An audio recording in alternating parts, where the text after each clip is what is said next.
Aujourd'hui, je vais vous parler d'un problème qui est réglé, mais je ne pouvais pas vous en parler tant qu'il n'était pas réglé. En effet, la semaine passée, j'ai découvert que ça faisait 2 mois que je roulais en voiture sans que ma voiture soit assurée. En gros, pendant plusieurs années, j'étais avec une certaine compagnie d'assurance et à la fin de l'année passée, j'ai reçu un téléphone d'une offre assez alléchante. Assez naïvement, j'ai mordu à l'hameçon. Mais bon, c'est connu, on est toujours plus intelligent après, hein.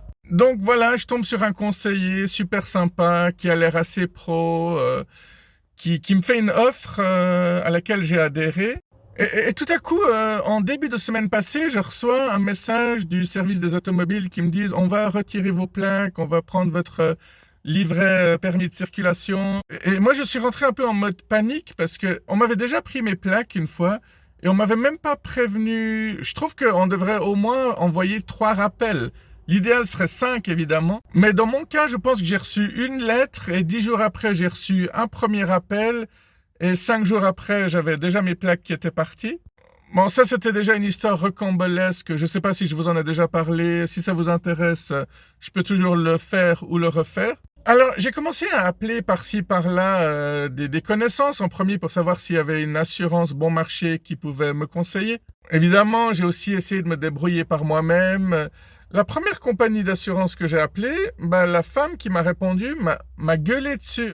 Elle m'a sorti toutes les phrases que je déteste du style « Ah, mais comment ça se fait? Mais c'est pas possible, c'est pas légal, on n'a pas le droit de faire ça, comment ça se fait que vous n'ayez pas d'assurance ?» Et moi, aussi calmement que possible, j'essaie de lui expliquer la situation telle que je viens de vous l'expliquer à vous. Et c'est au moment où je lui ai dit « Écoutez, madame, j'ai l'impression que vous me jugez, là, j'aime pas comme vous me parlez. » Elle m'a dit « Ah non, mais je suis désolé. » Et puis elle m'a donné le mail que je devais contacter pour envoyer mon livret de service militaire. Non, je déconne, hein. Mais bon, dans ma tête, je me suis évidemment dit, si le premier contact est comme ça, qu'est-ce que ce sera les années d'après, hein? En fait, je suis tellement dans les émotions que je vous ai pas dit ce qui s'est passé juste avant. Donc, j'ai recontacté l'assurance qui m'avait fait une offre alléchante et personne ne m'a répondu. Pendant toute la journée de lundi passé, ça sonnait pas dans le vide, ça disait simplement en allemand, en français, en italien, puis en anglais que personne n'était disponible. Et j'ai commencé à me poser des questions. Je me suis dit, c'est bizarre. Déjà, c'est pas la voix de la personne avec qui j'ai parlé qui parle sur le répondeur. Évidemment, j'étais persuadé de m'être fait arnaquer. Et puis après, j'ai demandé à quelqu'un de faire des recherches sur cette société. Et la personne m'a dit que c'était effectivement une des assurances les moins appréciées, que les gens se désistaient rapidement et quittaient très facilement. Évidemment, je ne vais pas vous donner de nom, sauf si je vous croise dans la rue, hein. Oui, oui, les messages WhatsApp sont acceptés aussi, hein. Signal aussi, Viber aussi. Ouais, ouais. Et ce n'est que le mardi après-midi, qu'en rappelant la centrale de cette compagnie, que je suis tombé sur un mec qui avait de la peine à parler français parce qu'il parlait surtout allemand. Il n'avait pas l'air d'avoir confiance en lui. Il marmonnait dans sa barbe. Je l'aurais tarté s'il était devant moi.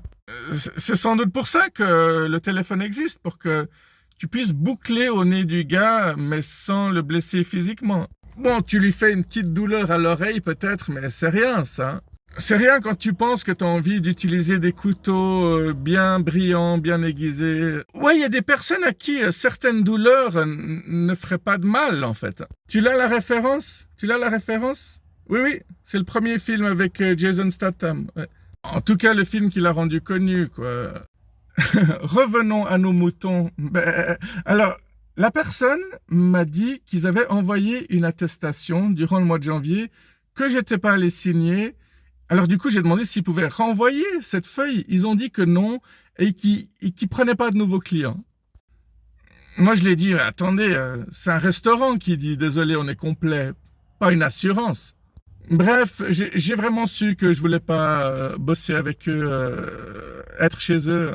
Et là où ça devient marrant presque, c'est que à la fin, il y avait deux assureurs qui étaient en compétition l'un avec l'autre. Parce que j'ai appelé l'un qui m'a fait une belle offre. Après, j'ai appelé l'autre. L'autre, je l'ai appelé pour savoir si j'avais bel et bien une assurance vol.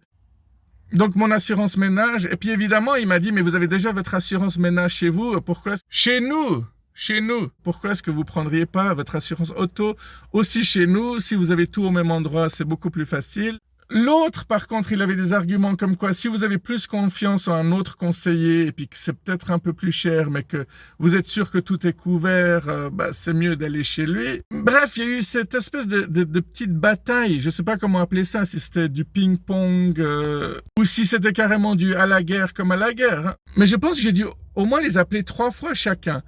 Parce que, en rappelant le premier, je lui ai dit, écoutez, j'ai appelé mon assurance ménage et puis il m'a proposé de prendre mon assurance voiture aussi chez eux.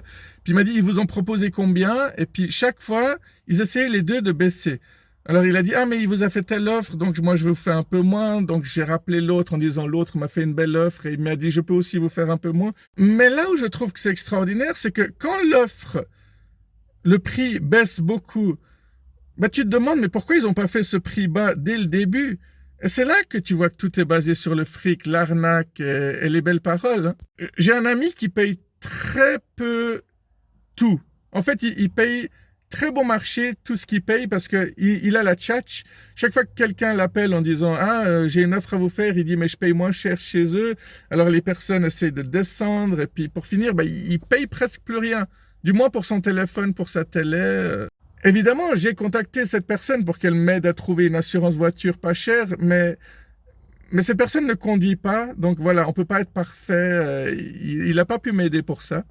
Mais comme vous le constatez, je me suis très bien débrouillé moi-même, et aujourd'hui, je suis dans ma voiture en train de faire une vidéo sur les voitures de nouveau, hein. Quoi de mieux que d'être dans sa voiture quand on parle des problèmes de la route, des problèmes d'assurance auto? Donc ces problèmes aujourd'hui sont réglés et on se retrouve demain pour une nouvelle vidéo. Si vous avez des questions, vous avez qu'à les poser et prenez soin de vous.